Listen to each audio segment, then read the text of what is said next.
Hello and welcome to Unacademy. Welcome to class 10 of NCERT International Relations. Today we are taking up a discussion on the ASEAN Group, the Association for Southeast Asian Nations. ASEAN is one of the most important political and economic grouping focused on the Southeast Asia region.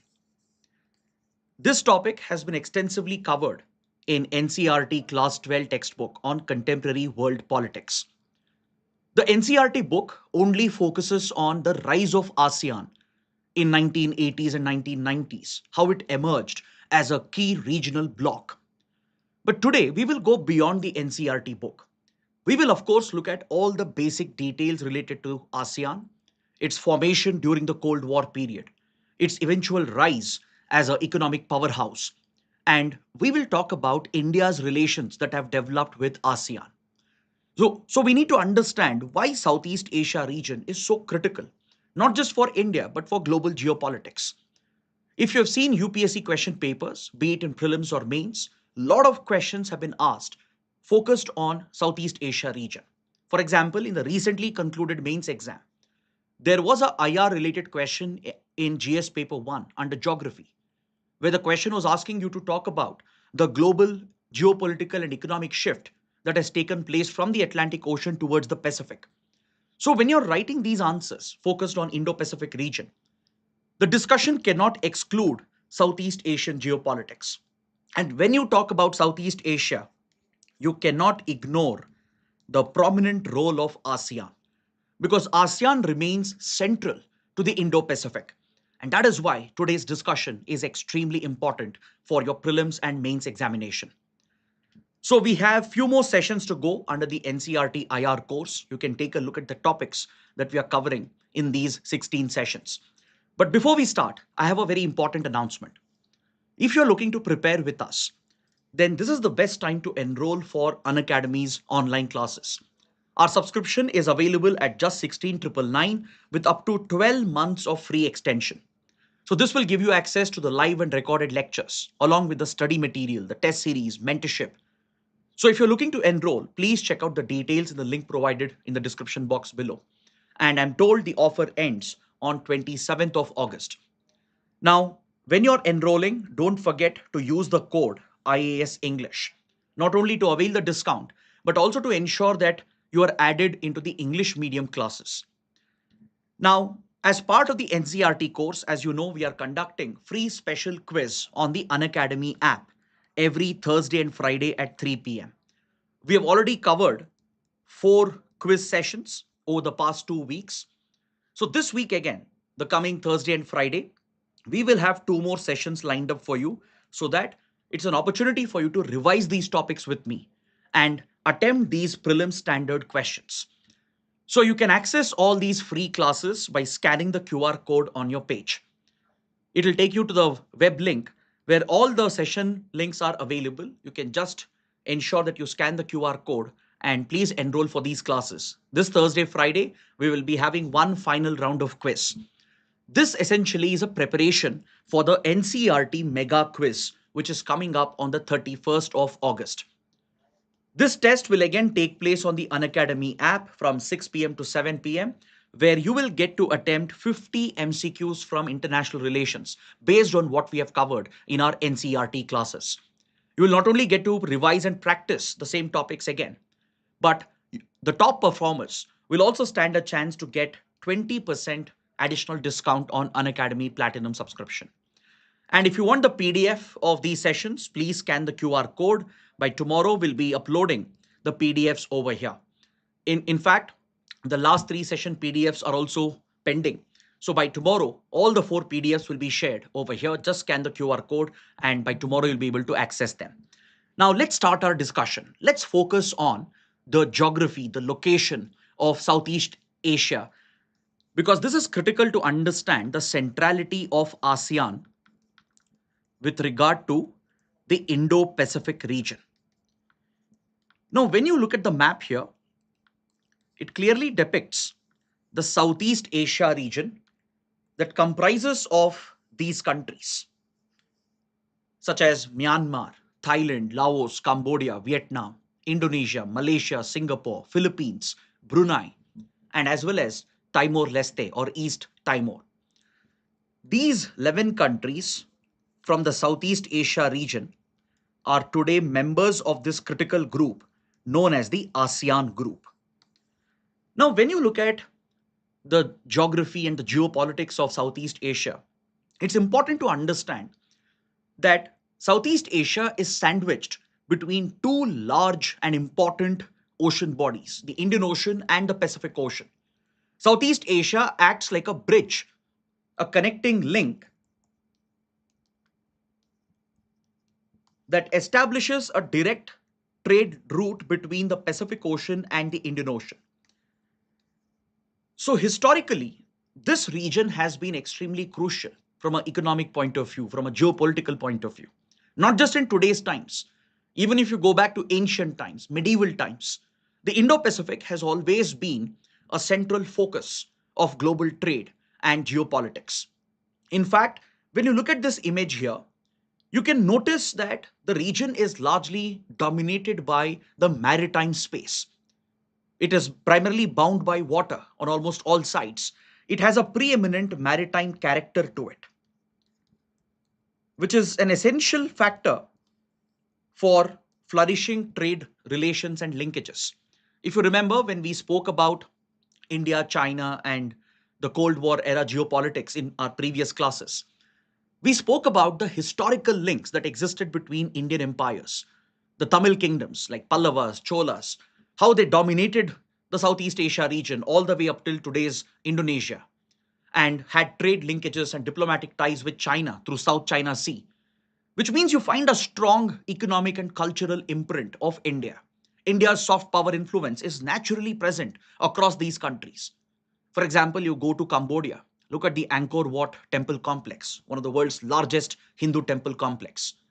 Or look at the various Hindu Buddhist temples that are located across this region from Indonesia to Vietnam, Myanmar to Thailand. So there are deep linkages that connects India with this region. This is like our extended neighborhood. We share a maritime border with some of these countries, like Indonesia, Thailand, Myanmar. They share direct maritime borders with India. And in this regard, Myanmar becomes very crucial. If you remember the chapter on India and its neighborhood, there we had spoken about Myanmar being a land bridge that links India directly with Southeast Asia. How the northeast region of India can be connected with Southeast Asian markets via Myanmar. That explains why we are pursuing so many important connectivity projects that links India with Southeast Asian countries through Northeast India and Myanmar. And also, when you look at Southeast Asian countries, they are also sandwiched between two major economic powerhouses of Asia, India and China. Southeast Asia has a lot of dependency on China. It also faces the threats from Chinese aggression and its expansionism. So we do have few mutual interests, mutual concerns as to how China is violating the rules-based order, right? Because of all these factors, this region becomes extremely crucial, be it during the World War period, the colonial period, be it during the Cold War era, or in contemporary times. This region of Indo-Pacific, the Southeast Asia region, has always remained pivotal, mainly because of its preeminent maritime character, as it links Indian Ocean with the Pacific Ocean. Now, when you look at the global economy and global geopolitics, there is a clear shift which has occurred in the last 3 or 4 decades. See, after the Second World War, the entire global attention was on the Atlantic Ocean. The Atlantic region remained the focal point of global economy and global geopolitics because it was around the Atlantic Ocean that all the major powers, that's where they were located, be it United States, West European economies, or Soviet Union. This was the primary theater of confrontation between the West and the East. And this dominance of the Atlantic lasted until 1990s, until the end of the Cold War. So with the collapse of Soviet Union and the further decline of European economies since 1990s, the global attention today has shifted eastwards towards the Indo-Pacific centered around Southeast Asia. Because this was the time when Southeast Asian economies started performing phenomenally well. The rise of Asian tigers from Vietnam and Philippines to Singapore to Indonesia to Malaysia to even South Korea in the East Asia region, and the rise of Asian giants like India and China, especially post 1990s. Today, this is where all the big economic and geopolitical developments are taking place in and around the Indo Pacific region. That's why many experts argue that the global focal point with regard to economic importance, geopolitical importance, has now shifted from Atlantic Ocean towards the Indo-Pacific Ocean. So as a result, this region becomes extremely critical. We have multiple standing maritime disputes that China has triggered in South China Sea. I'm sure you must have heard of the Paracel group of islands, the Spratly group of islands, or Scarborough Shoal. China has drawn this imaginary line called the Nine Dash Line based on historical claims, and it is openly violating the UN Charter and the UN Convention on Law of the Sea and claiming the territory, the islands, and the exclusive economic zones of other Southeast Asian countries. So China has standing disputes with Philippines, with Vietnam, with Indonesia, Malaysia, Brunei. So as a result, this region acquires even more significance. China has been disrupting the movement of vessels. It has been disrupting the movement of aircraft. So this is a violation of freedom of navigation and freedom of overflight, which is a guaranteed right under the UN Convention on Law of the Sea. This affects India's trade interests as well. India depends heavily on the Indo-Pacific route via Malacca Strait and South China Sea, as a lot of our exports and imports passes through this critical trade route. So Chinese aggression in the region and the prevailing disputes and the tensions will of course impact the stability of the Indo-Pacific, and thus it can influence India's economic and security prospects. So that is why ASEAN is very, very crucial from an examination point of view. Now take a look at this PYQ that was asked in one of the previous prelims question paper. I want you to answer this particular question. Take a look at the question, read the question carefully, and please provide the right answer in the comment section below. Let's see how many of you can answer this.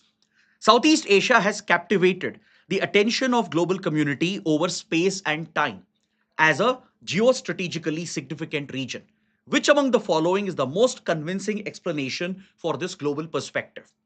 The question is essentially telling you that Southeast Asia as a geostrategic region has always been significant, be it across time periods or across its spatial distribution, be it in ancient times, medieval times, colonial period, World War or Cold War period, or in today's contemporary world. Irrespective of the time period, this region has remained geostrategically important. The question is asking you why? What could be that reason? These are the options that were given by UPSC. So please let me know the correct answer in the comment section below. Now let's talk about Southeast Asia region, how it evolved after the Second World War period. What happened during the Cold War era and what led to the formation of the ASEAN and how India has interacted with these countries. Now, when you look at the colonial period, that is before the world wars, Southeast Asia was also heavily exploited by the colonizers, be it European colonial powers such as Britain, France, the Dutch. They all took colonies across this region. How Indonesia was colonized by the Dutch. The Indo-China region, where you have the Mekong Delta, covering countries like Myanmar, Vietnam, Laos, Cambodia. It was essentially colonized by the British and the French. So European colonization primarily led to the economic exploitation of the region and the cultural destruction of the rich civilizational heritage of this region. Along with this, Japanese invasions and Japanese colonization had a devastating impact on Southeast Asia. If you remember, when we spoke about China and its civil war, even there I had mentioned the atrocities committed by Imperial Japan across Asian countries. That's why even today, if you go to South Korea, if you go to China, Vietnam, or any of these Southeast Asian countries, in general, people have a certain dislike towards the Japanese. Though today's Japan is completely reformed and it's a pacifist nation, it used to be a aggressive military power, an imperial fascist power at one point.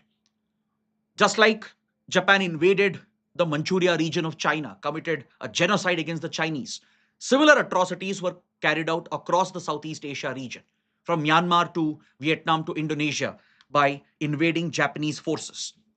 Even today, if you visit countries like Malaysia, Vietnam, Indonesia, you see the legacy that has been left behind by Japanese atrocities. So large scale killings were carried out, complete economic destruction. It has left behind a lasting impact. So the colonial period saw the decimation of Southeast Asian pride. It led to the destruction of the native economies. It impacted the local communities. So this is a story that India shares with Southeast Asian countries. So we not only share ancient cultural civilizational links with Southeast Asia, we also share a similar stand with regard to anti-colonialism, anti-imperialism, right? So that is something which naturally brings India closer to Southeast Asian countries because of our shared history, our shared past, our shared experiences. Be it the Tamil empires of the Pallavas and Cholas who brought these regions together, or the maritime trade which has flourished from centuries, or the shared pain imposed by colonial rule and colonial exploitation. This is something that we empathize with Southeast Asian countries, and it actually brings both sides together. Now, during the World War, Southeast Asia was one of the primary theaters of conflict as the Allied forces led by US and UK, they fought against imperial fascist Japan. This entire region saw intense fighting. Even today, the traces of the World War period is left behind in Southeast Asian countries. For example, I'm sure you would have heard of Borneo, right? Which is shared between Indonesia, Malaysia, and Brunei. If you go to Borneo today, especially the Sabah province of Malaysia, there are lasting legacies of Japanese atrocities and the war involving British and American forces against the Japanese fascist forces. You have war memorials that pay tribute to the soldiers who had fallen in this conflict. So that is something which defines today's thinking in Southeast Asia. The political, diplomatic, and strategic thinking of Southeast Asia is essentially driven by all these historical factors. Then, as the world wars came to an end, as Imperial Japan was defeated after the bombing of Hiroshima and Nagasaki, all the Japanese colonies and the occupied areas were liberated. Eventually, they all became nation states. They started focusing on nation building. But Southeast Asia had been suffering from massive poverty. Its economy, as I said, had been destroyed by decades and centuries of colonial rule and exploitation. So in 1950s and 60s, these Southeast Asian countries, they were not only struggling to build a strong nation state, they were struggling to rebuild their economies. They were struggling to protect their socio-cultural identity. And that is where they sought out a third neutral path. Because the Cold War rivalries had emerged, and the Southeast Asia region was ideologically divided between the democratic West, led by US, and the communist Soviet Union. So Cold War had a lasting imprint across Southeast and East Asia region. Look at the Korean Peninsula, the Korean War, how the involvement of communist powers like Soviet Union and China and democratic powers like United States amplified the Korean War, dividing Korea into North and South. Then a similar conflict would break out in Vietnam, dividing Vietnam into North and South between communist and pro-Western democratic forces. It even led to a disastrous military intervention by the United States in 1960s and 70s, which became a prolonged war where US was accused of committing brutal atrocities, including the usage of deadly weapons of mass destruction and chemical weapons, such as Agent Orange or nerve or sarin gas, which was used across Vietnam, leading to large-scale atrocities.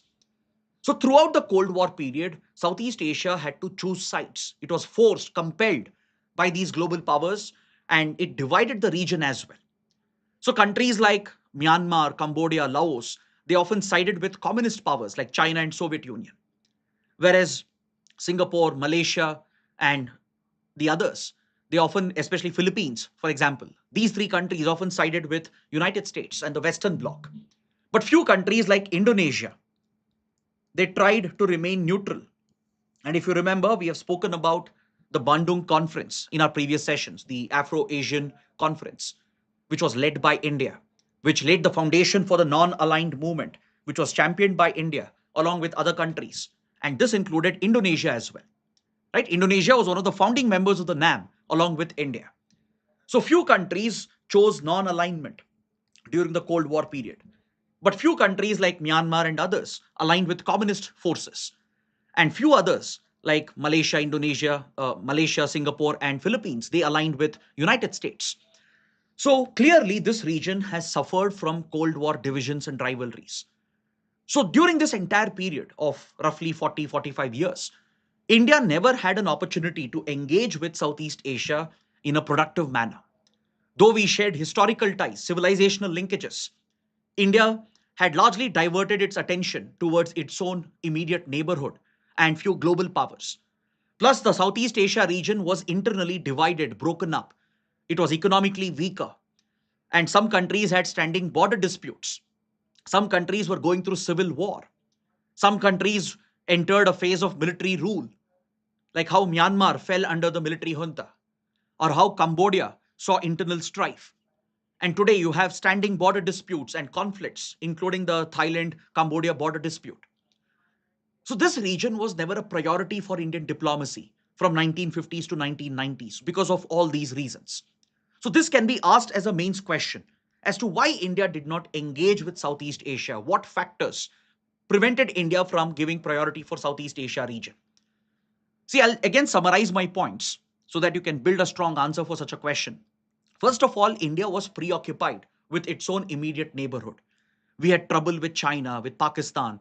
We had a very difficult relationship with other neighbors as well, like Nepal, Bangladesh, Sri Lanka.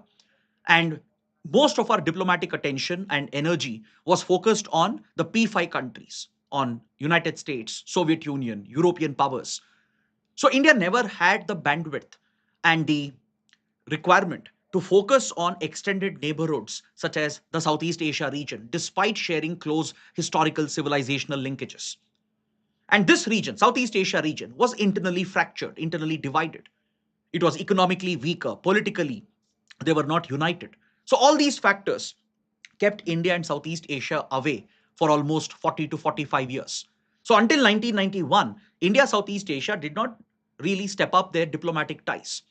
Though we had a basic engagement, it was not driven with that focus, with that intent that was necessary.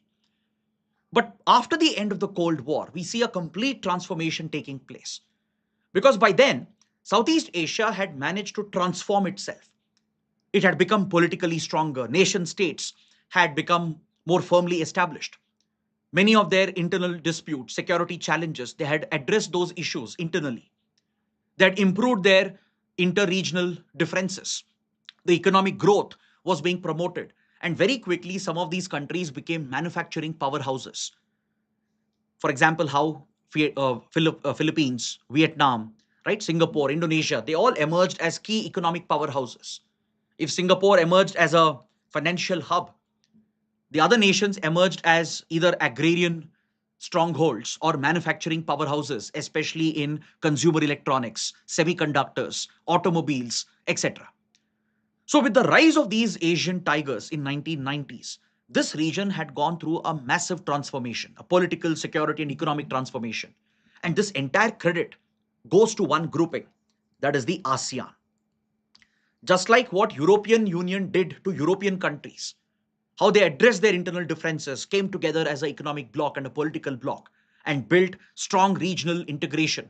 In a very similar fashion, ASEAN has contributed to the rise of the Southeast Asian economies.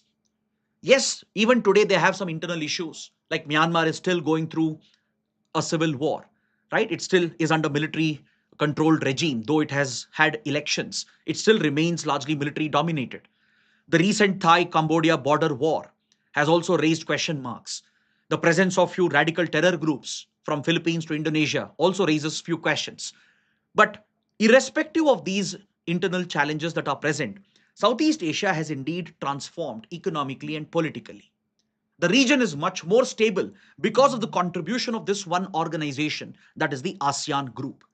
But however, you need to understand that ASEAN is very, very different from European Union. There is a fundamental difference between the two. This can also be a mains question. UPSC might ask you to distinguish between European Union and ASEAN. Because when you look at regional organizations, these two are the most prominent and the most successful.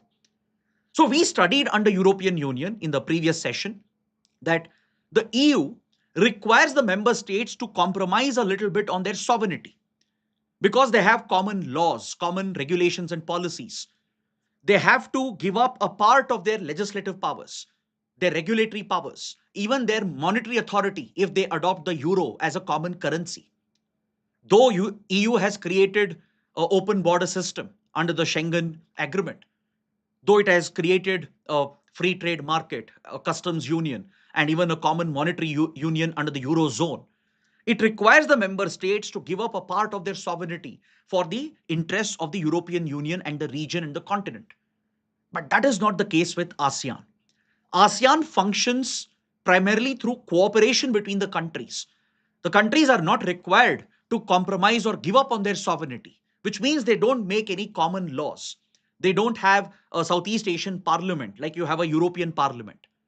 While Europe makes common laws, common policies, and regulations for the entire EU region, which in turn compromises a little bit on the sovereignty of the European nations, that does not happen in ASEAN region. The ASEAN countries, they work together out of mutual respect. They respect each other's territorial sovereignty.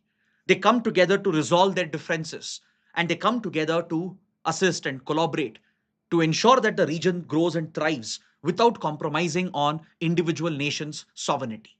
That is one basic difference you find between ASEAN and European Union. While EU has its own parliament, it makes common laws, legislations, regulations, and policies, even a common monetary policy as well. That is not the case with ASEAN. Each country protects its individual sovereignty, but as a region, they come together, they stand together. And that is what sets ASEAN apart from the European Union. Now, before we proceed further and talk about the rise of ASEAN, rise of Southeast Asian economies, and India's connections with the ASEAN group, let me have a one quick announcement regarding our advanced mains program.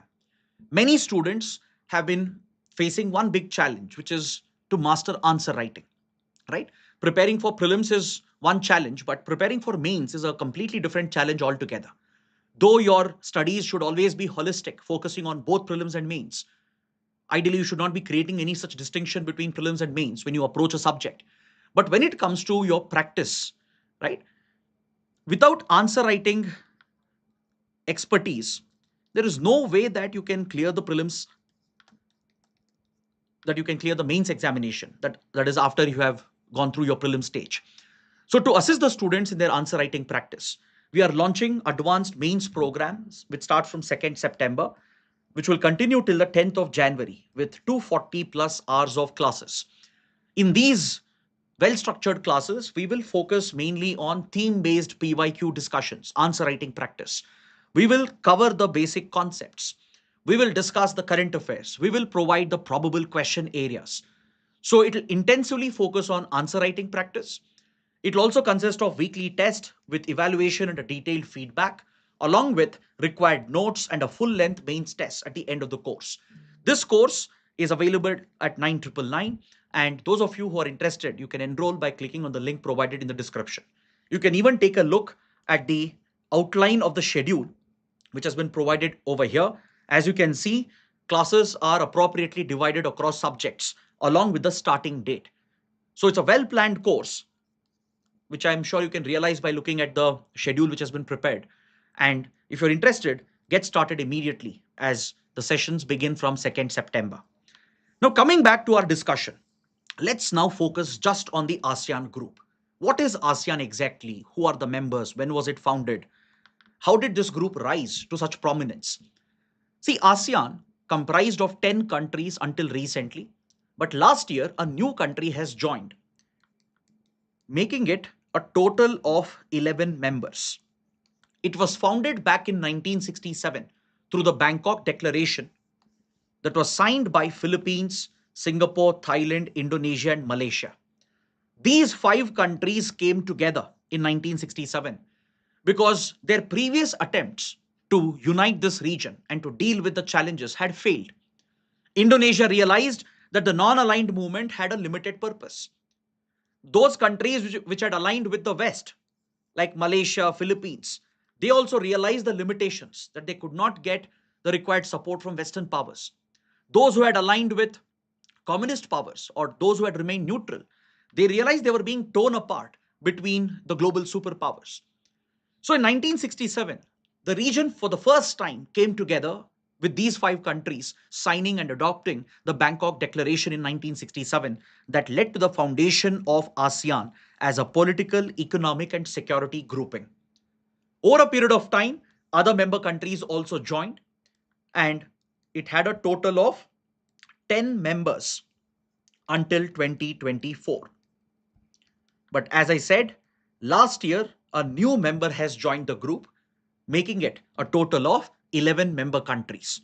So please remember the member nations. I'm sure many of you must be aware of it. I've already mentioned this. But again, let's repeat it. Let's summarize it, especially for beginners. The members include Brunei, Cambodia, Indonesia, Laos, PDR, Malaysia, Myanmar, Philippines, Singapore, Vietnam, Thailand, the 10 countries.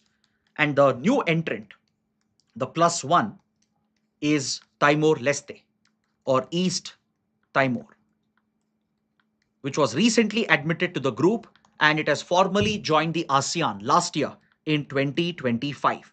So this can also be a simple prelims question. UPSC might ask you, which country has recently become a member of ASEAN? Which country was the last to join ASEAN? It is East Timor or Timor-Leste. Previously, it was an observer. It held the observer status, and now it has joined as a full-time member.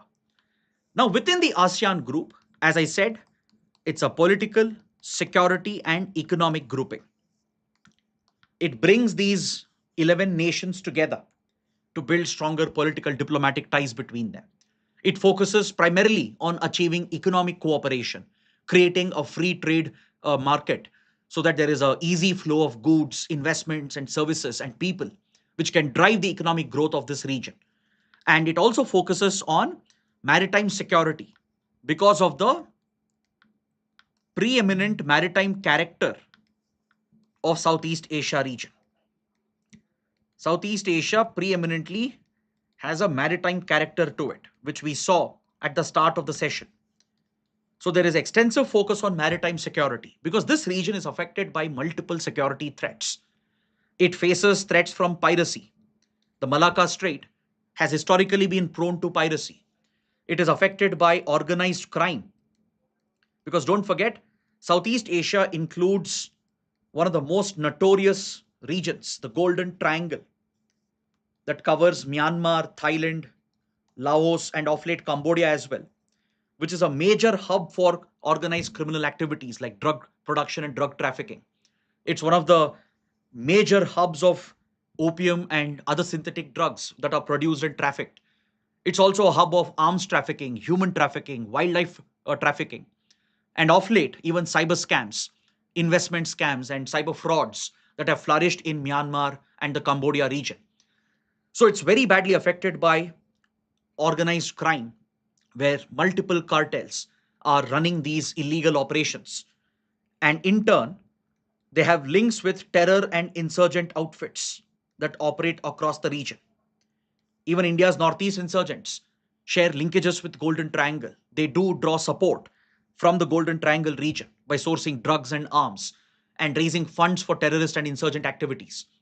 Then within Southeast Asia, many countries are affected by domestic insurgencies or terrorism. For example, Myanmar has multiple insurgent movements going on internally. In Malaysia, in Indonesia, Philippines, there are several jihadist terrorist organizations, including a strong presence for Al Qaeda and Islamic State, which is very evident, and the region has been vulnerable to large scale terror attacks. It is also prone to disasters. As you know, Southeast Asia sits right on the Pacific Ring of Fire. It's very vulnerable to earthquakes, volcanoes, tsunamis, and cyclones. So, disaster management, cooperation, and assistance, providing HADR support to each other, humanitarian assistance, and disaster relief support to each other is a top focus area. That's why maritime security remains a priority for the ASEAN countries. So, in 2003, the ASEAN nations they established the three core pillars of the group. They set up the ASEAN Security Community, which exclusively focuses on maritime security to deal with all these threats that I have mentioned. They have a ASEAN Economic Community to promote free trade and free movement of goods, services, investments, and people. And ASEAN Socio-Cultural Community to promote soft power relations, to establish stronger cultural ties because they have a common civilizational history that bind the people of these countries. So these are the three foundational pillars of ASEAN. So in 1980s and 1990s period, this region underwent a massive transformation, especially after 1991 with the end of Cold War. Southeast Asia has seen a tremendous economic rise with the rise of the Asian tiger economies. Today, these countries account for a significant share of global production, global trade, and they're actually a vital link in the global supply chains from electronics industry to pharmaceuticals to automobiles to food processing and agriculture to even critical minerals and as well as semiconductors. So across these important sectors, many Southeast Asian countries have built a strong dominance. They have become an alternative destination to China and other countries, including India, to attract foreign investments, mainly from Western countries. So several top global MNCs, they have their manufacturing factories over here in Southeast Asia. Southeast Asia is also a leader in textiles, garments, and several other key industries. If you take Vietnam, for example, Vietnam is a direct competitor for India with regard to textiles and apparels and garments.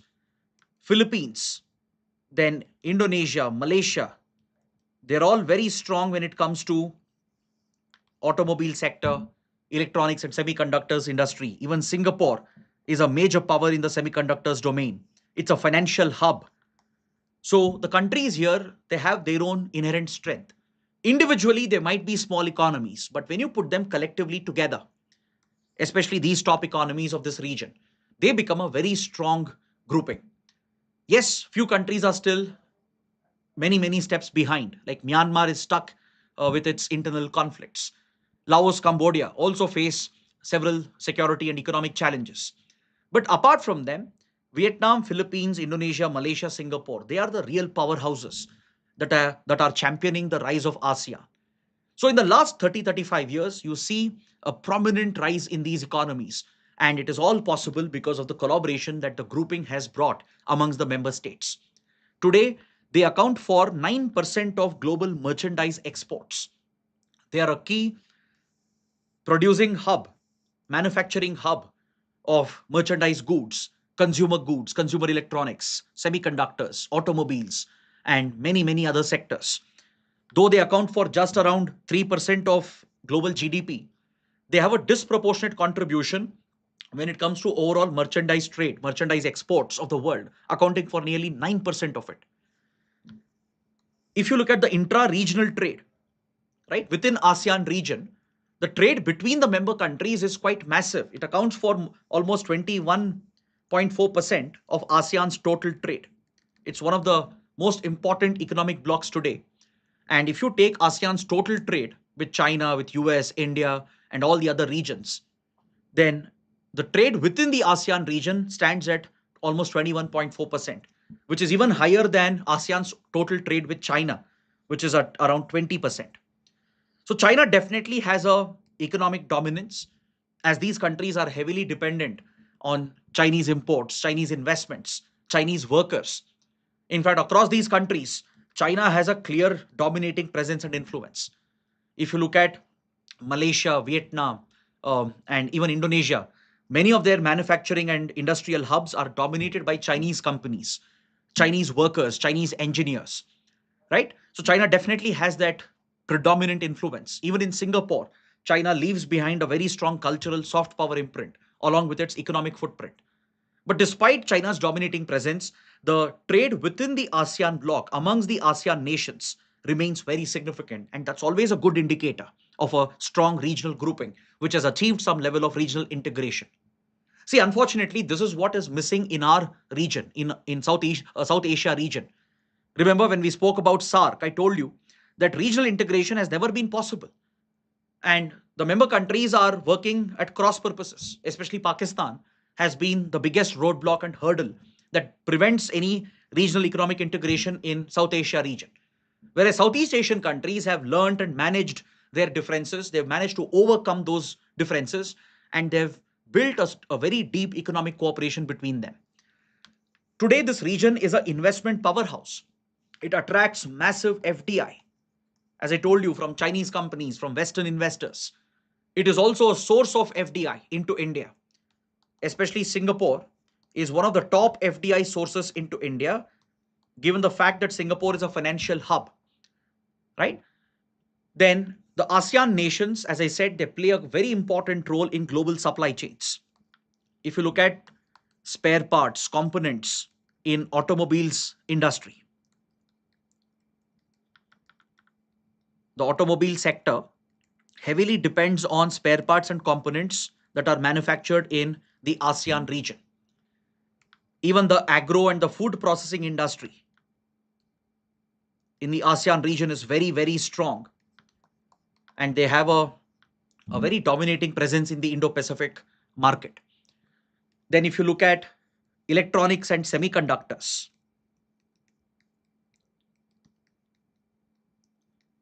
if you look at critical minerals, if you look at consumer goods and consumer appliances,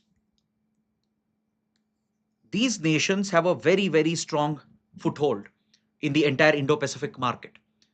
Because see, countries like Indonesia, Myanmar, Malaysia, they are blessed with rare earths, right? They have critical mineral deposits. They even have hydrocarbon deposits. Take Brunei, for example, Malaysia, for example. They all have very vast, exclusive economic zones, blessed with rare earths, critical minerals, and hydrocarbon deposits, which is very vital. They have strategic islands spread out across the Indo Pacific, which gives a dual purpose to these island locations, both industrial and as well as military applications.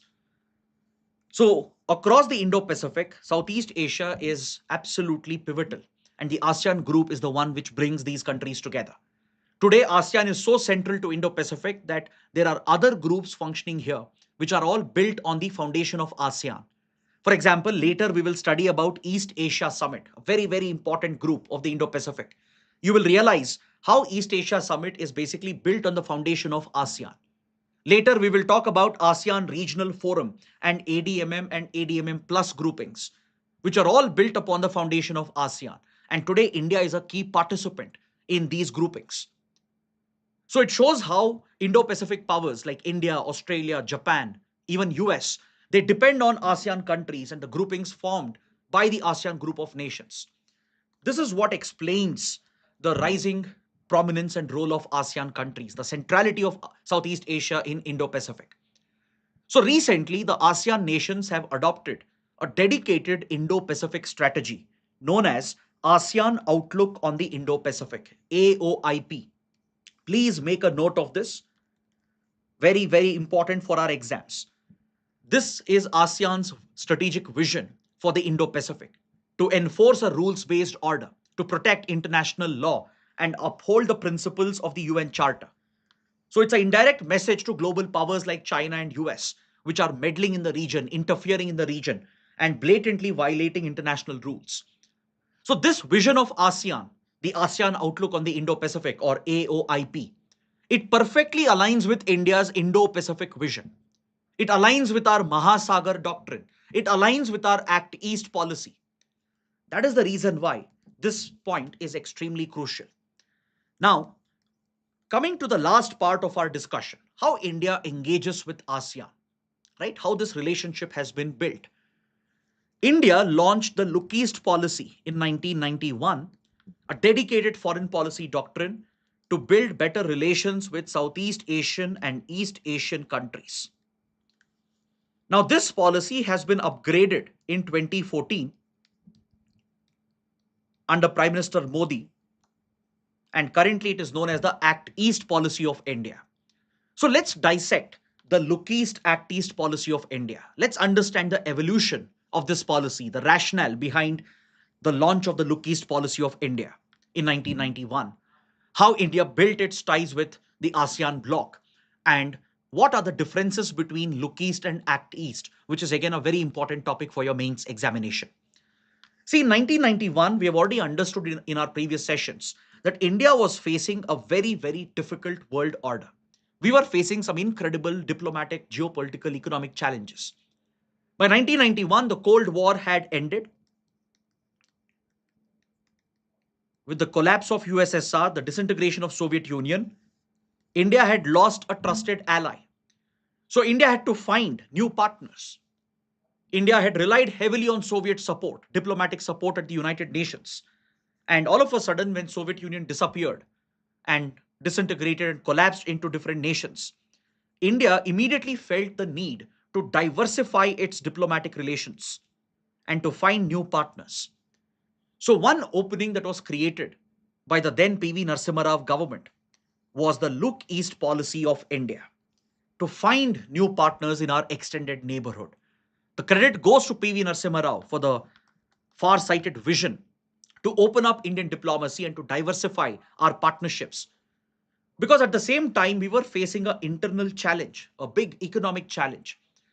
Because of the BOP crisis, the balance of payments crisis, where India was running out of its forex reserves, we hardly had sufficient forex reserves to sustain another 2 weeks of imports, a proper liquidity crunch.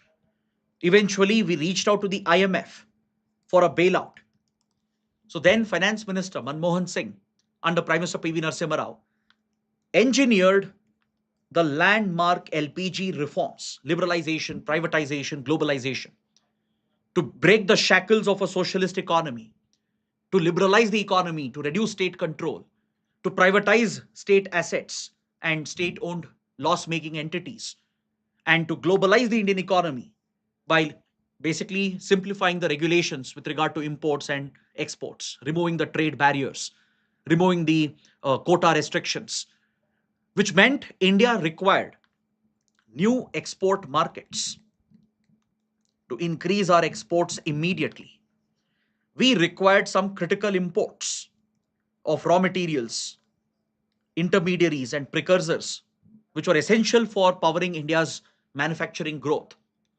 We also required huge investments.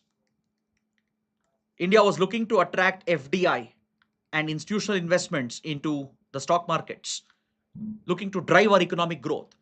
So India had a need for new export markets, for essential critical imports, and as well as new investments to be drawn in through FDI and FII routes.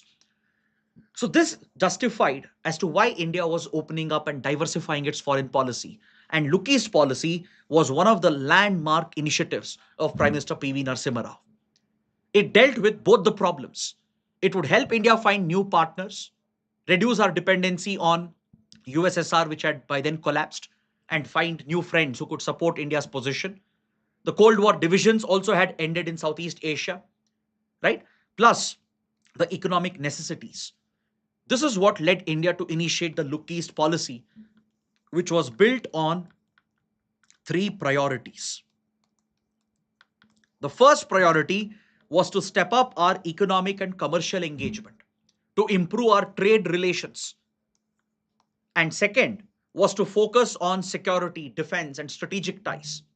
And third, to build upon the historical cultural links, the civilizational soft power ties that bound India with Southeast Asia, to explore the ancient Hindu Buddhist linkages, to bring the two cultures together, to drive tourism, and also to bring the people together, to improve people to people relations. These three became the priorities under the Look East policy of India. Now, when you look at the contours of Look East policy, Because see, UPSC might ask you a 10-mark question, asking you to illustrate the contours of Look East policy. What defined the Look East policy of India? These 5 points are extremely crucial to be mentioned. It's not negotiable. You can't miss these 5 points. The first goal was to use Northeast India and Myanmar as a bridge to link India and Southeast Asia, to use the land borders that link Northeast India with Myanmar, as Myanmar is the gateway to Southeast Asia. So that remained a top focus back in 1990s, and even today under Act East policy, this remains a top priority. Then second, deepening the trade linkages, the commercial and economic engagement by pursuing free trade agreements such as comprehensive economic cooperation agreement, comprehensive economic partnership agreements. So we entered into bilateral free trade agreements with countries like Malaysia, for example. We then negotiated a FTA with the entire ASEAN bloc, which we will discuss in a short while. We stepped up regular high-level engagement. Every year, there would be frequent diplomatic visits by foreign ministers, defense ministers, by head of states and head of governments. We even invited the ASEAN leaders for the Republic Day celebrations. Right? Just a few years ago, India invited all the head of states and head of governments of ASEAN countries as chief guests to participate in our Republic Day celebrations, which was a symbolic move by India to highlight the focus and priority that we are giving to this region. Stepping up defense security relations, focusing on counterterrorism, intelligence sharing, maritime security, disaster management assistance, anti-piracy missions, right? All these areas became a focus. Countering organized crime. These were the priorities on which the relationship was built upon. And of course, stepping up historical cultural linkages. Now, for example, Archaeological Survey of India has helped many of these Southeast Asian countries to revive and rebuild some of the Hindu-Buddhist temple complex that are located in this region, from Angkor Wat in Cambodia, to Buddhist shrines in Vietnam, to the Perum temple complex in Indonesia, which was recently in news during Prime Minister Modi's visit, following which India has announced its assistance to Indonesia to essentially revive this Hindu temple complex, right? So you see a continuation from Look East to Act East. Those contours, those 5 priorities, it essentially remains even under Act East policy. So what explains the difference between the two? Why was it upgraded in 2014 by Prime Minister Modi? When PM Modi was attending the ASEAN East Asia Summit in Myanmar in 2014, that's when the Prime Minister announced the upgradation of Look East to Act East. See, that's because the Look East policy had a few shortcomings. Though it was very successful in driving India closer to Southeast Asia, it had some key outcomes. But despite that, there were few shortcomings which were adversely affecting Indian interests. And India likes to rectify those shortcomings. We would like to work upon the shortcomings and make the policy more effective. So Act East is essentially an upgraded version of Look East. It's not an entirely new policy. You don't find a big drastic difference. Essentially, the focus areas, the priorities remain more or less the same, but with renewed attention, renewed energy on fulfilling the commitments and addressing the shortcomings of Look East policy. So if Look East was the first edition of this policy, Act East policy is like the second edition of this policy. So when you look at the upgradation of the policy, clearly the Chinese angle comes into picture. The rising Chinese aggression, Chinese footprint across Indo-Pacific, China's attempt to encircle India through its string of pearls, China's Belt and Road Initiative, and rising economic and security dominance is essentially what has driven India to upgrade the policy and fix the shortcomings of Look East policy. So was Look East a failure? Absolutely not. Look East was a very big success. It helped open a new chapter in our ties with ASEAN countries, with Southeast Asian countries. It had some big achievements. For example, several big connectivity projects were conceived and launched under the Look East policy of India in 1990s and early 2000s. Look at the IMT Trilateral Highway Project. the India-Myanmar-Thailand trilateral highway. Look at the Kaladan multimodal transit transport project between India and Myanmar to create an alternate route to Northeast India. So you clearly see a strategic vision behind these connectivity projects. India promised several big investments. We even took up port projects in the region. For example, the Sitwe port in Myanmar has been developed by India as part of the Kaladan project. India stepped up its strategic security engagement, economic ties. Our cultural relations improved. We launched the Buddhist Circuit initiative to leverage our Buddhist heritage and promote the Buddhist linkages to attract Buddhist pilgrims from Southeast Asian countries to India by improving the tourist infrastructure and amenities in important pilgrimage sites like Bodh Gaya, Sarnath, Kushinagar, etc. So there were many successful initiatives that were launched under Look East. But the problem was India was not following through on its commitments. Some investments which were promised, they never came through. For example, our projects in Myanmar got stuck mainly because of Western sanctions on Myanmar. As Myanmar was resisting a transition to democracy and continued to remain under military rule, Western countries had targeted Myanmar with sanctions, which affected projects like IMT Highway and Kaladan project. There were mistakes on India's part as well, slow execution of the promised projects. Though FTAs were signed, they had some inherent problems, which affected India adversely. Then, even though security relations were being prioritized, it was not the top focus. Our strategic security presence didn't really improve as envisioned.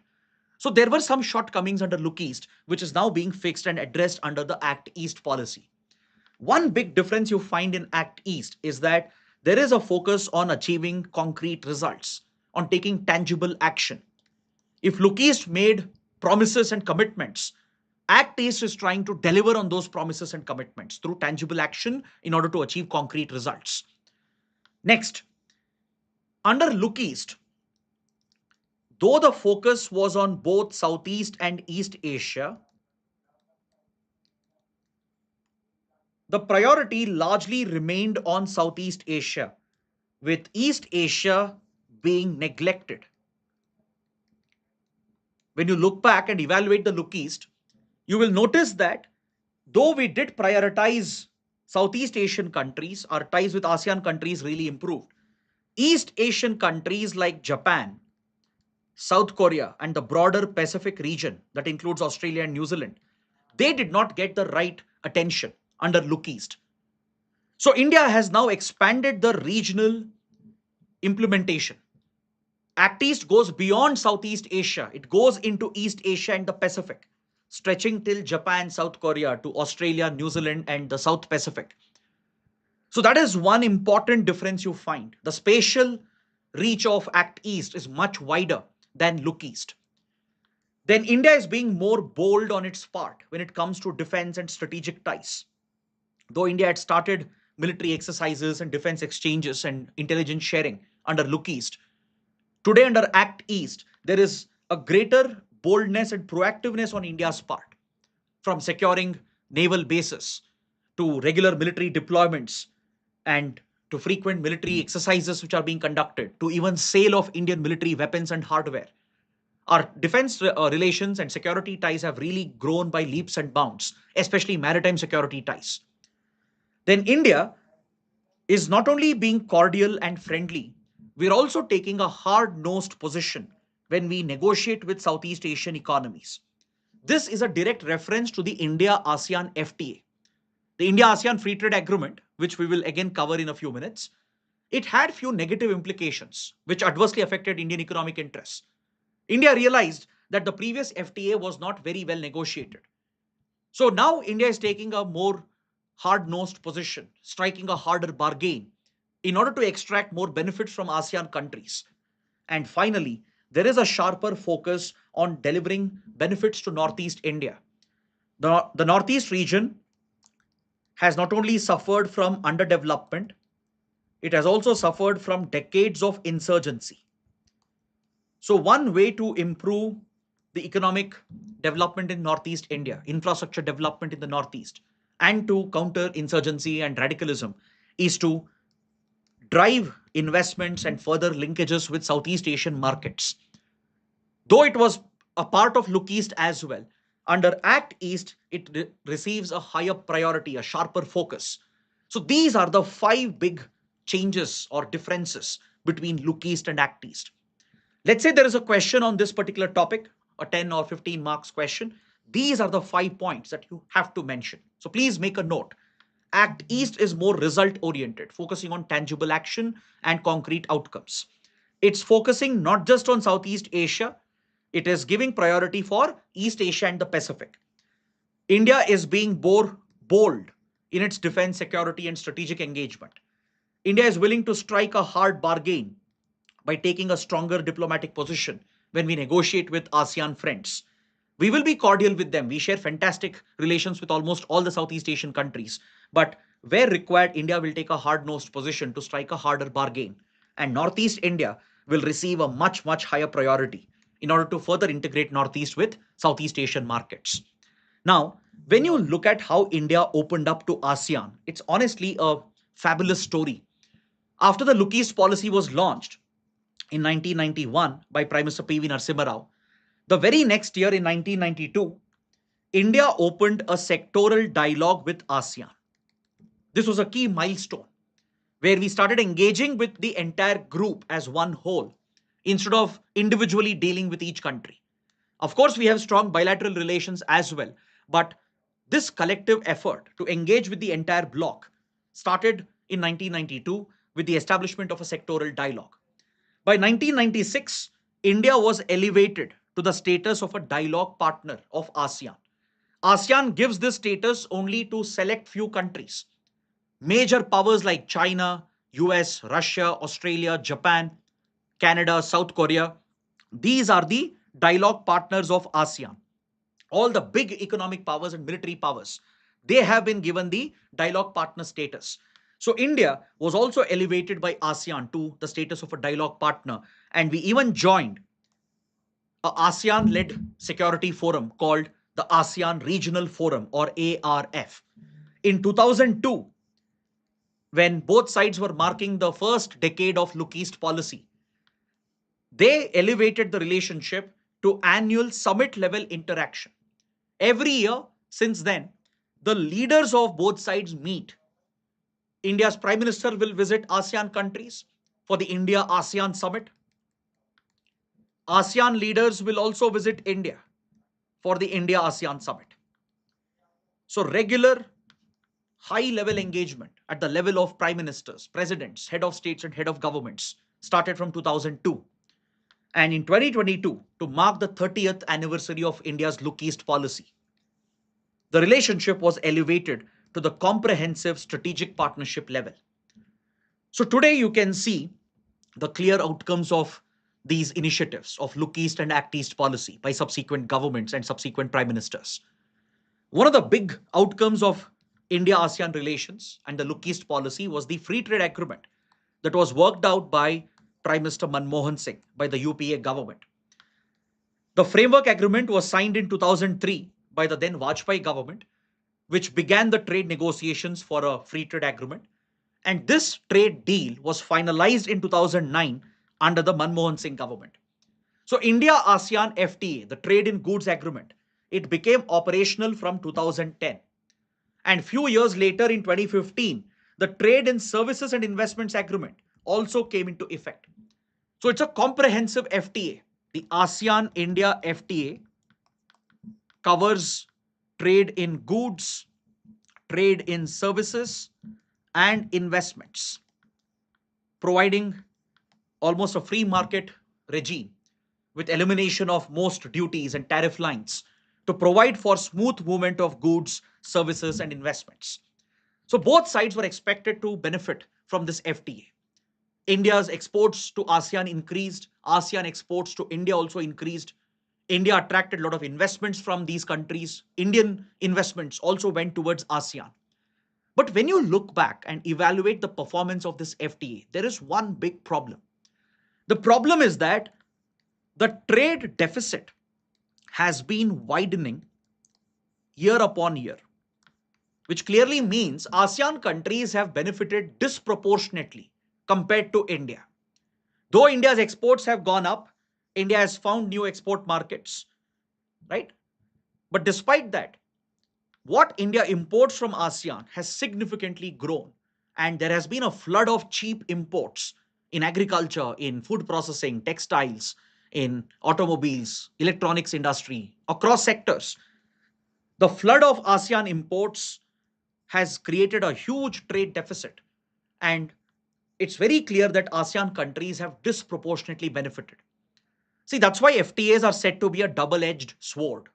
If it's not well negotiated, then it could come back and affect your own economic interests. It could open the floodgates for cheaper imports, which could impact your domestic producers. See, this is part and parcel of any FTA, right? But generally, in FTAs, there are few provisions which have to be included to prevent such disproportionate benefits to one party. Either you should have a mandatory review mechanism along with dispute settlement mechanism, which was missing in the India ASEAN FTA. There is no review. There is no periodic review for which India ASEAN had agreed. Then there is no established dispute settlement mechanism to raise any disputes which needs to be addressed. More importantly, it lacked rules of origin requirement. Without rules of origin requirement, third parties have been misusing the FTA, especially traders from China. Chinese exporters who face a big trade barrier to flood their goods into the Indian market, they misuse the ASEAN route. So without any actual value addition, Chinese goods will enter ASEAN market because China, ASEAN already have a FTA between them. So it's a free trade regime. So from ASEAN, they will simply rebrand, repackage the same goods with some minimal value addition, and they will try to take advantage of India ASEAN route to basically flood Chinese goods into Indian market through duty-free access. Chinese goods face a high trade barrier to prevent a flood of Chinese imports into India.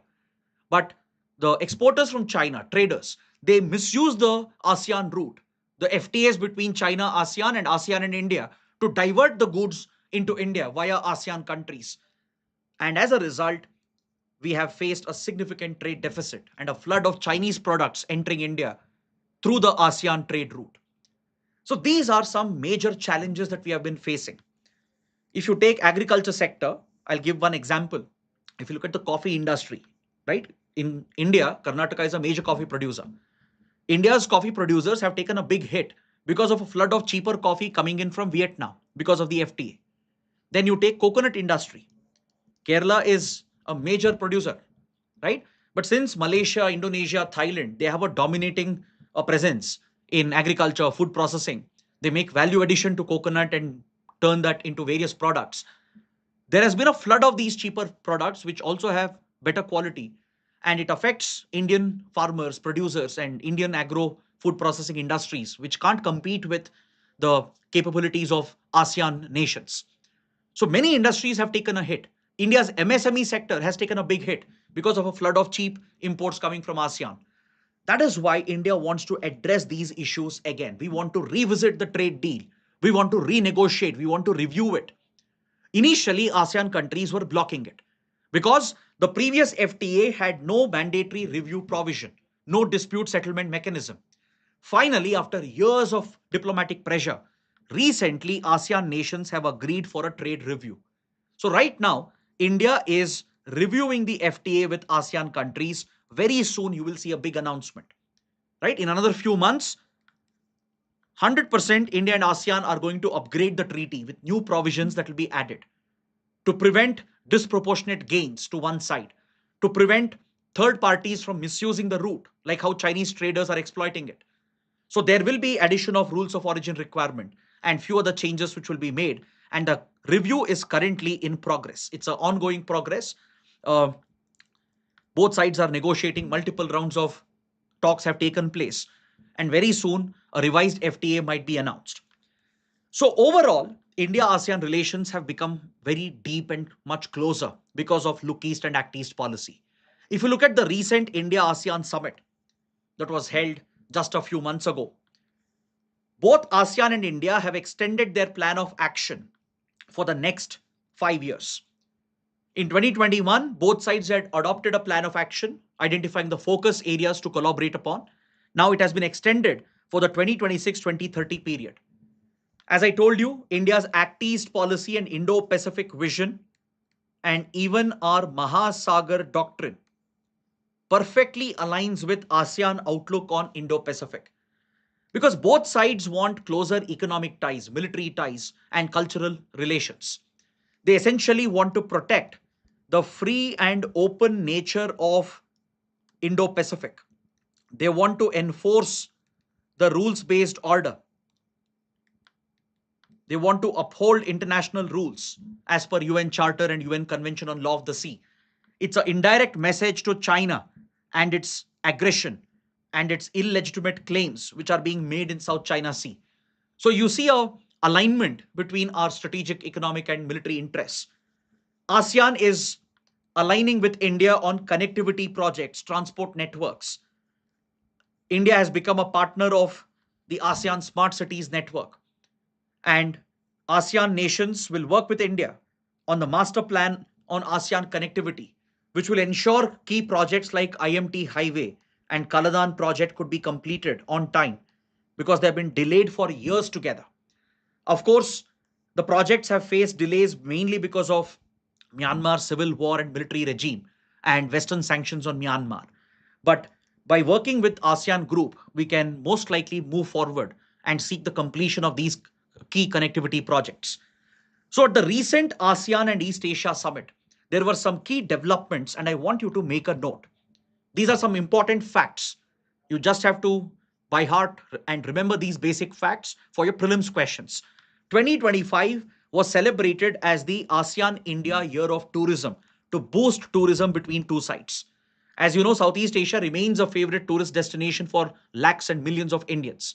Be it Singapore, Malaysia, Thailand, Vietnam, all these countries are preferred tourist destinations because of the uh, closer distance and the availability of direct connectivity, right? There has been a significant improvement in direct air to air connectivity.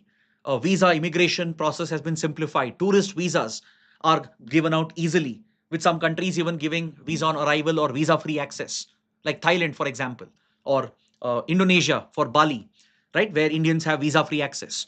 So, India also is seeking to attract more Southeast Asian tourists, especially to drive Buddhist tourism, right? Buddhist Circuit Initiative is a major initiative of India. So this year, 2026, is being marked as ASEAN India Year of Maritime Cooperation to focus on maritime security, to build the blue economy partnership. Blue economy or ocean economy, as it is known as, it focuses on sustainable exploitation of maritime and coastal resources. It seeks to benefit the coastal communities and it provides a sustainable path to harness the potential of the marine resources. So, this year will be the year of maritime cooperation, and the Center of Southeast Asian Studies is being set up at the Nalanda University, which India has been reviving in partnership with East Asia Summit. In a few minutes, I'll explain what is East Asia Summit. I'll come to that group as well.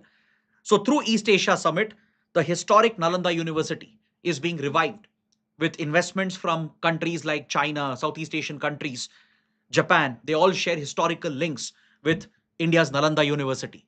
And today, at a revived Nalanda University, a dedicated center for Southeast Asian studies is being set up, and as well as a maritime heritage festival with East Asia Summit will be organized at Lothal in Gujarat. India is setting up a national maritime heritage center at Lothal, which is an Indus Valley site, one of the ancient ports. So we are celebrating the historical cultural linkages as well. Look at the advances in our strategic defense relations. India had gotten access to the strategic Sabang port of Indonesia, located here in Sumatra, where Indian Navy had been given logistical support for refueling and supplies and reservicing of our naval fleet.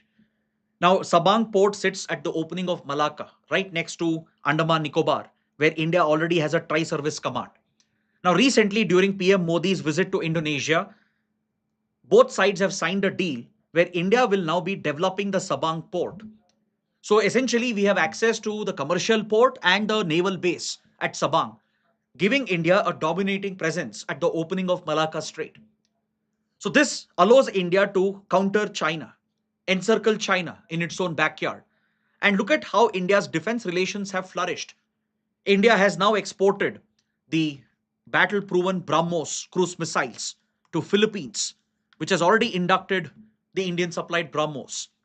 Recently, Indonesia has signed a deal during Prime Minister Modi's visit to procure BrahMos and even the Astra missiles, the beyond visual range air-to-air missiles for the Sukhoi 30 fighter jets that Indonesian Air Force employs just like the Indian Air Force.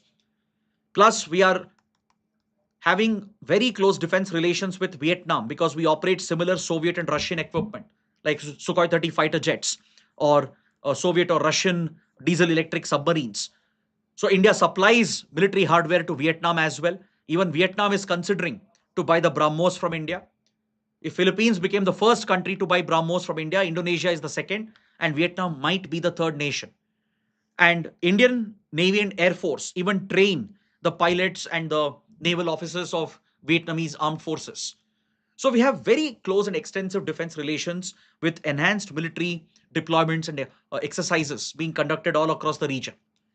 Now, when you come to the different groups that are built on the ASEAN bloc, we have ADMM and ADMM plus, which is very, very important for your exams.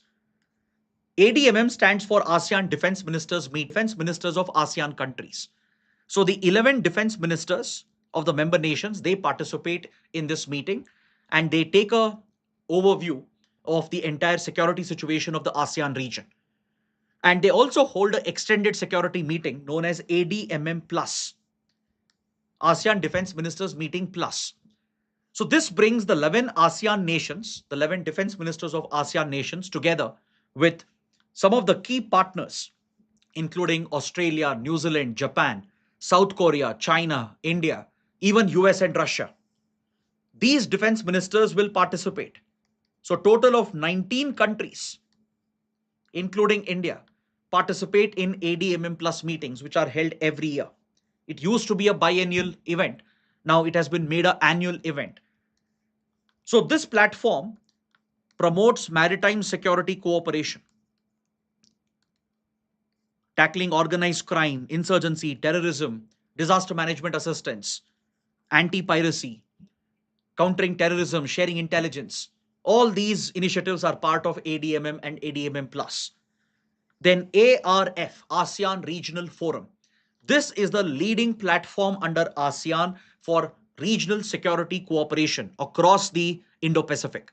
It was set up in 1994, led by the ASEAN countries. Today, it has 27 members from beyond the ASEAN region. It includes the 11 ASEAN member states, 10 dialogue partners covering the major powers of Indo-Pacific, that includes India as well as other middle powers of the region like Bangladesh, Sri Lanka, Pakistan, Mongolia, even North Korea, and the others. Clear? It's a grouping of 27 states, mainly focused on security, peace, and stability of the entire Southeast Asia and Indo-Pacific. Then East Asia Summit. This is the highest level grouping when you look at the East Asia Indo-Pacific region, founded in 2005. India is also one of the members that joined back in 2005. It brings together the same 19 countries of ADMM plus, but this is at the summit level. Summit level interaction basically means that prime ministers and presidents take part in annual summit interaction, head of states and head of governments. Whereas ADMM Plus is specific to defense ministers meeting, focused only on security. Whereas East Asia Summit has a much wider mandate. It not only involves annual meeting between prime ministers, presidents, that is head of states and head of governments, they focus on a wider area of cooperation, including environment, energy, education, finance, health and pandemic diseases, disaster management, and ASEAN connectivity. Now, coming to the world's largest free trade agreement, the RCEP, Regional Comprehensive Economic Partnership. This FTA was proposed back in 2012. It was negotiated between 16 countries initially, and India was one amongst the participants. The talks went on for several years, and it was considered to be the world's largest proposed FTA at that point. With India and 10 ASEAN members, because back then ASEAN had only 10 members, East Timor had not joined yet, plus other five major economies, China, Japan, South Korea, and Australia and New Zealand. So total of 16 countries were negotiating. And at that point, it was considered as the world's largest FTA, as it accounted for 39% of world's GDP, with almost 50% of the global population. But finally, India decided to quit RCEP negotiations in 2019. The Modi government decided to quit RCEP negotiations, and the other countries went ahead and they signed RCEP, which today has come into effect. So with joining of East Timor into ASEAN, today RCEP has 16 countries. And even without India, it remains the world's largest FTA because it still accounts for 30% of global GDP and 30% of the world population. So 11 ASEAN nations are part of it, with the inclusion of East Timor. Plus you have China. It's mainly a China-led FTA, along with Japan, South Korea, Australia, and New Zealand.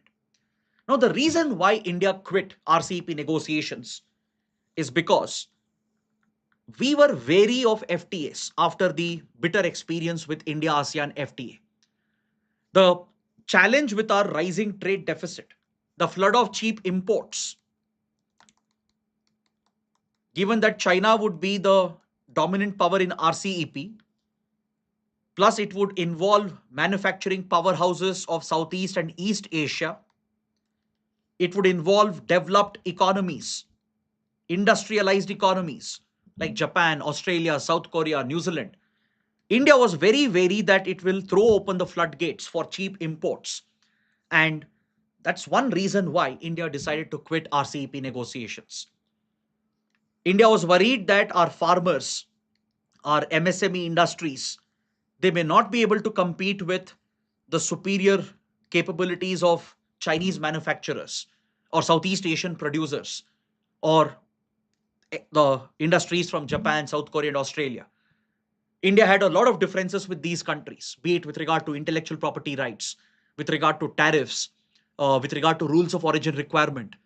Since none of these concerns were met, they were not addressed by the other participants, India decided to quit following significant pressure that was exerted on the Modi government by farmer unions, trade unions, and industry associations.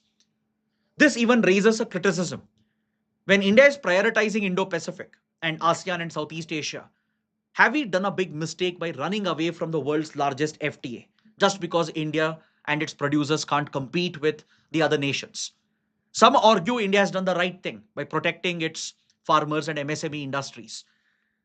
So India believes it is much better to strike bilateral FTAs. For example, we already have bilateral FTAs with Japan. Recently, we have signed with Australia and New Zealand. We also have a bilateral FTA with South Korea, which is being revised. And parallelly, we are reviewing the FTA with ASEAN. So experts believe that our main problem here was China. China, which is known to leverage its economic dominance, right, is what worried India more. So by quitting RCEP, we have struck bilateral trade deals with Australia, New Zealand, for example.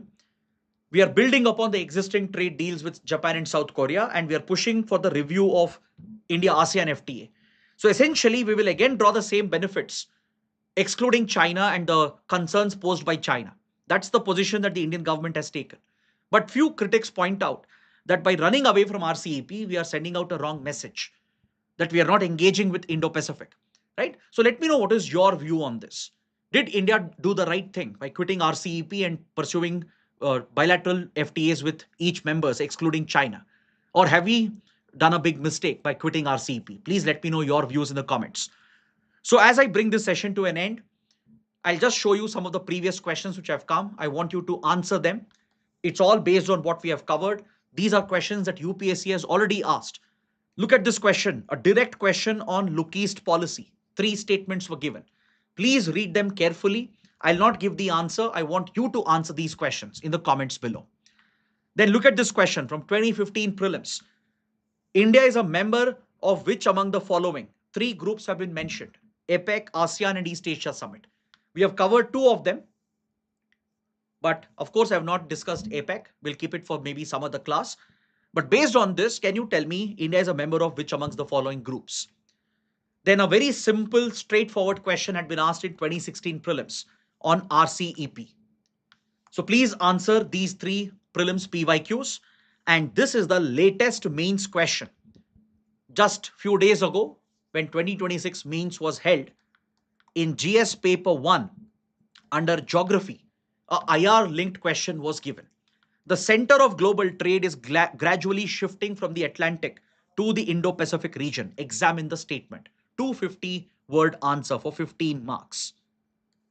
So as you can see, IR will help you across subjects. It's a multidisciplinary subject, right? So I really hope whatever we have covered today will help you guys answer such questions in the future.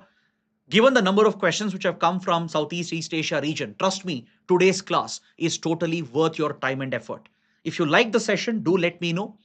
Do press the like button, share the video with other aspirants as well, and please ensure you attend the remaining classes as well. I promise to make the classes as interesting as possible, as detailed as possible, and please give us a little more love, a little more support, so we are motivated to do better. So on this note, I bring the session to an end. Thanks for watching. Have a good night.